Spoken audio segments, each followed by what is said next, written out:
오늘 우리에게 주신 하나님의 말씀은 민수기 16장 1절부터 11절의 말씀입니다. 구약성경 221쪽입니다. 민수기 16장 1절부터 11절까지의 말씀을 드라마 바이블로 낭독합니다. 제 16장.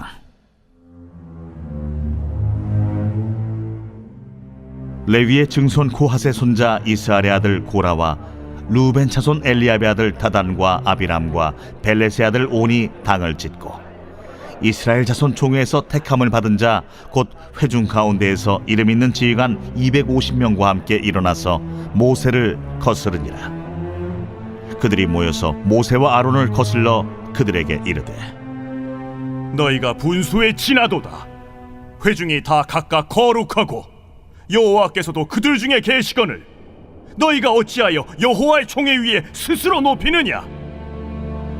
모세가 듣고 엎드렸다가 고라와 그의 모든 무리에게 말하여 이르되 아침에 여호와께서 자기에게 속한 자가 누구인지 거룩한 자가 누구인지 보이시고 그 사람을 자기에게 가까이 나오게 하시되 곧 그가 택하신 자를 자기에게 가까이 나오게 하시리니 이렇게 하라. 너 고라와 내 모든 무리는 향로를 가져다가 내일 여호와 앞에서 그 향로에 불을 담고 그 위에 향을 두라. 그때 여호와께서 택하신 자는 거룩하게 되리라. 레위 자손들아, 너희가 너무 분수에 지나치느니라. 모세가 또 고라에게 이르되 너희 레위 자손들아 들으라. 이스라엘의 하나님이 이스라엘 회중에서 너희를 구별하여 자기에게 가까이 하게 하사 여호와의 성막에서 봉사하게 하시며 회중 앞에 서서 그들을 대신하여 섬기게 하심이 너희에게 작은 일이겠느냐? 하나님이 너와 내 모든 형제 레위 자손으로 너와 함께 가까이 오게 하셨거늘 너희가 오히려 제사장의 직분을 구하느냐? 이를 위하여 너와 너의 무리가 다 모여서 여호와를 거스르는도다. 아론이 어떠한 사람이기에 너희가 그를 원망하느냐? 샬롬, 좋은 아침입니다. 금요일에 피곤함을 이기고 주님 앞에 계신 여러분 모두를 예수님의 이름으로 축복합니다. 이 아침에도 말씀과 기도를 통해 하나님의 마음을 알고 주님의 은혜를 우리 심령 가운데 가득 채우는 귀한 날 되시길 소망합니다. 아멘. 말씀을 나누겠습니다. 광야 생활 가운데 다양한 일들이 일어나고 그 가운데서 세부적인 율법과 그 적용들이 설명되고 있습니다. 특별히 16장부터 18장은 제사장이라는 직분과 관련된 사건과 직무 내용들이 소개되고 있습니다. 오늘 내용은 계속 이어지는 내용의 중요한 배경이 되므로 상황 설명을 좀 디테일하게 설명하겠습니다. 여러분, 오늘 본문에 다소 익숙한 이름 하나가 등장하는데 누구입니까? 바로 고라입니다. 말씀 속에서 그는 그를 따르는 일당과 함께 당을 지어 모세와 아론에게 항명했습니다. 고라는 레위 지파 고핫 가문에 속한 자였습니다. 레위에게는 세 아들이 있었는데 게르손, 고핫, 무라리였습니다. 그들 중 고핫 가문은 아론과 모세를 배출했고 아시다시피 제사장은 아론의 혈통으로만 이어졌습니다. 그런데 고라는 같은 고핫 자손의 후손이지만 비제사장 가문에 속해 있는 사람입니다. 그가 이 반란의 주동자였고 다른 지파 출신도 합류했는데 다단과 아비람, 온이라는 인물입니다. 이들은 루벤 지파 사람들로 소개됩니다. 그리고 이런 고라와 뜻을 함께한 사람이 무려 250명이나 되었습니다. 성경을 보니 그들은 이스라엘 백성에서 유명한 자들, 곧 영향력이 있는 지휘관으로 불리는 자들로서 중간 리더급 정도의 인물로 추정됩니다. 또 7절과 8절을 보면 모세가 고라 일당들에게 말하는 내용 중에서 너희 레위 자손들아 라고 부르는 부분이 있는데 이런 것을 미루어 볼 때 250명의 무리들 중에 적지 않은 수가 레위 자손, 아마도 고라 가문 사람들이었음을 추정케 합니다. 다시 말해 다수의 레위인들과 백성의 지도자급 인물들이 고라를 수장으로 삼고 다단, 아비람, 온과 함께 반란을 일으킨 것입니다. 그들의 요구사항은 고라와 그들의 자손들에게 제사장 직분을 허용하라는 것이고, 오늘 본문 이유를 보면 다단과 아비람은 모세의 지휘권을 양보하라고 주장했습니다. 고라는 아론의 가문이 제사장직을 독점하는 상황에 불만을 품고 제사장직의 분배를 요구한 것이고, 루벤 지파의 주동자들의 경우는 정치적인 동기로 반란에 합류한 것으로 추정됩니다. 조금만 생각해봐도 이건 옳은 일이 아님을 알 수 있습니다. 여러분, 모세와 아론을 택하시고 지정하신 분이 누구입니까? 하나님이십니다. 그러므로 그들이 아닌 다른 사람을 세우는 것은 율법을 위반하는 것입니다. 또한 모세의 자리를 넘본다는 것은 모세를 세우신 하나님의 권위와 결정에 도전하는 것과 같은 것입니다. 그들의 주장인 3절 말씀을 제가 다시 한번 읽어보겠습니다. 그들이 모여서 모세와 아론을 거슬러 그들에게 이르되 너희가 분수에 지나도다. 회중이 다 각각 거룩하고 여호와께서도 그들 중에 계시거늘 너희가 어찌하여 여호와의 총회 위에 스스로 눕히느냐. 여러분, 이들의 명분은 백성들 총회가 더 중요하다. 그리고 너희들 모세와 아론은 더 이상 스스로를 높여 행동할 것을 그만두라고 비판했습니다. 그러나 이들의 주장은 이스라엘이 경험한 역사 자체를 부인하는 행위입니다. 바로에게 하나님의 말씀을 담대히 선포한 사람도, 광야에서 여러 어려움을 해결한 사람도, 이스라엘의 범죄로 닥친 위기를 극복하게 한 사람도 모세였기 때문입니다. 정작 회중은 문제만 일으켰지 거룩함을 유지하는 데 중요한 역할을 한 적이 한 번도 없습니다. 이렇게 인간의 욕심에 붙잡히면 명백한 사실을 왜곡하고 자기의 잘못을 깨닫지 못하는 데까지 이르게 됩니다. 그래서 보고 싶은 것만 보고 자신의 왜곡된 생각에 사로잡혀 합리적이고 공정한 생각을 할 수 없게 됩니다. 이 상황에서 모세는 엎드려 기도한 후 하나님이 누구를 택하셨는지를 보여주실 것이라고 그들에게 말합니다. 그러고는 그들에게 향로를 가져다가 향불을 피우라고 말하는데, 본래 분향은 제사장만 하는 일입니다. 즉 그들이 제사장의 역할을 할 수 있는지 하나님께서 친히 판결해 주실 것이라고 말했습니다. 그러면서 모세는 그들의 요구사항이 분수에 지나치다라는 말을 하면서 그들이 모세에게 한 말 그대로를 되돌려 주었습니다. 고라와 함께 모세를 대적한 사람들은 하나님 앞에 서는 일이 얼마나 두려운지 깨닫지 못하고 그냥 모세와 아론의 리더십만 탐냈던 것입니다. 지도자들이 지고 있는 무거운 책임을 이해하지 못하면서 그들이 누리는 것만 부러워하며 자신들도 그 역할을 할 수 있고 하고 싶다고 생각하며 행동으로 옮긴 것입니다. 여러분, 하나님은 질서의 하나님이시라는 말을 들어보셨습니까? 하나님은 말씀으로 온 천하 만물을 창조하시고 또한 법칙과 원리를 만들어 질서 있게 그것들을 이끌어가고 계십니다. 가정의 예를 들어볼까요? 하나님은 가정을 만드시고 남자의 역할과 여자의 역할을 나누셨습니다. 분명히 남녀가 평등함에도 하나님은 남자를 가정의 대표로 세우셨고 여자들에게 남편에게 복종하고 도우라고 하셨습니다.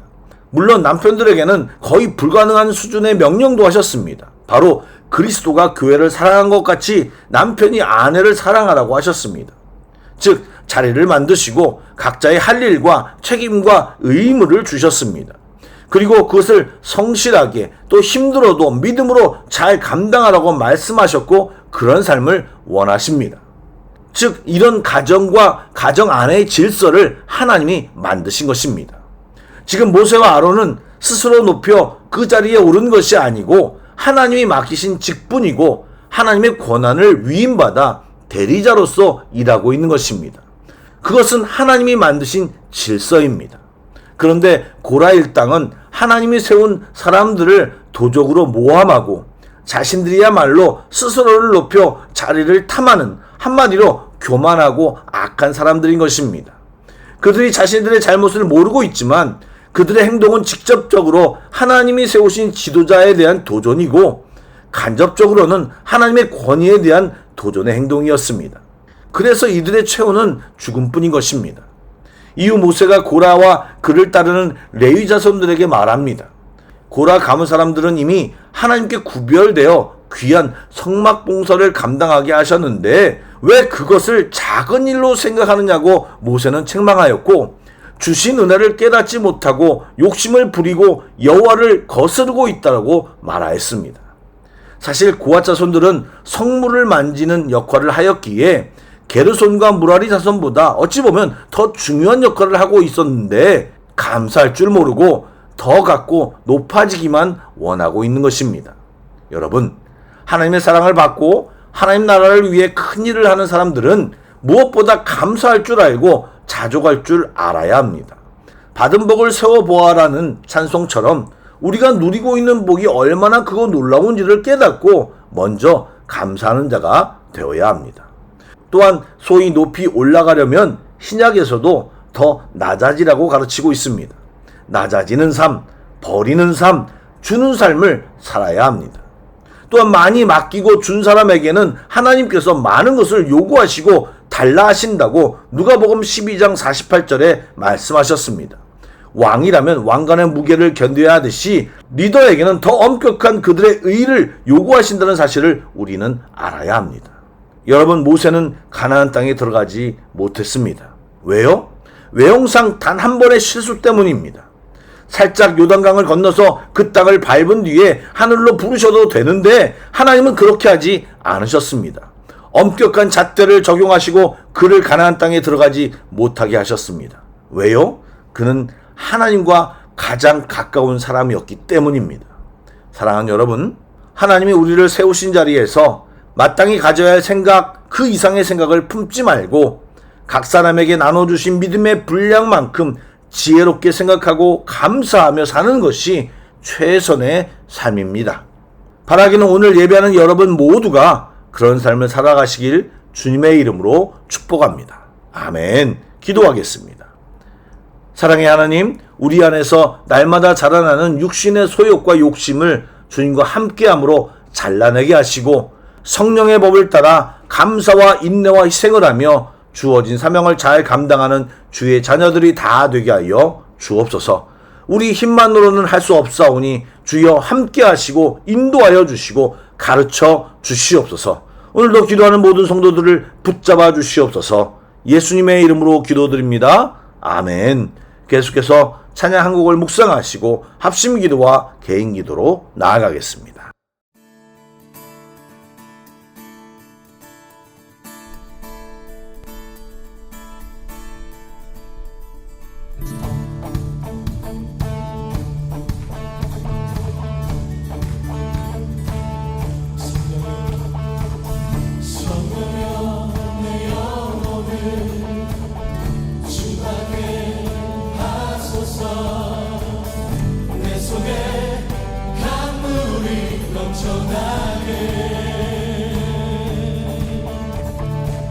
성령이여 내 영혼을 충만케 하소서.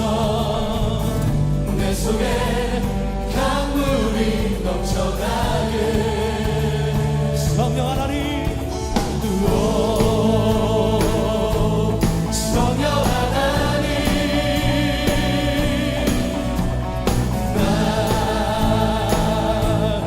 다시 새롭게 하소서. 채우소서. 내 영혼이 세상 두고 다 이기고 다시 주를 닮아가도록 채우소서. 채우소서. 내 영혼이 세상 두고 다 이기고 오직 주만 닮아가도록. 성령여 내 영혼을 충만케 하소서. 내 속에 강물이 넘쳐나게. 성령여 내 영혼을, 성령여 내 영혼을 충만케 하소서. 내 속에 강물이 넘쳐나게. 성령 하나님,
구합시다.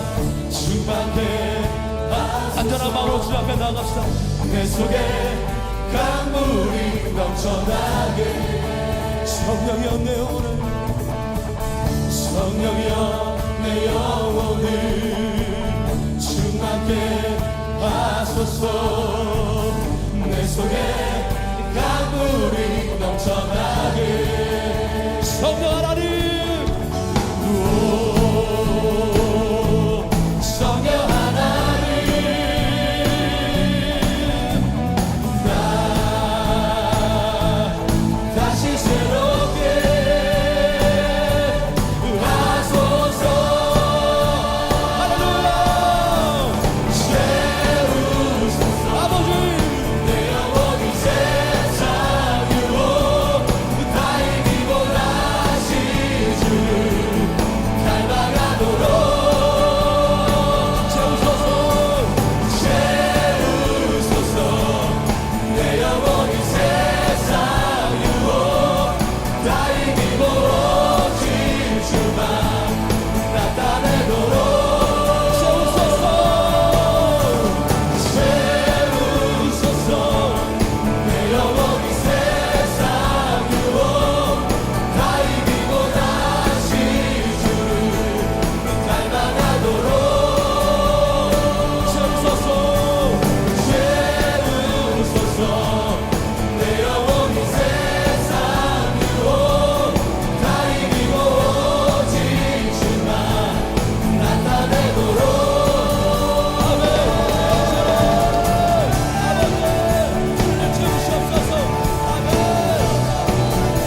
주옵소서.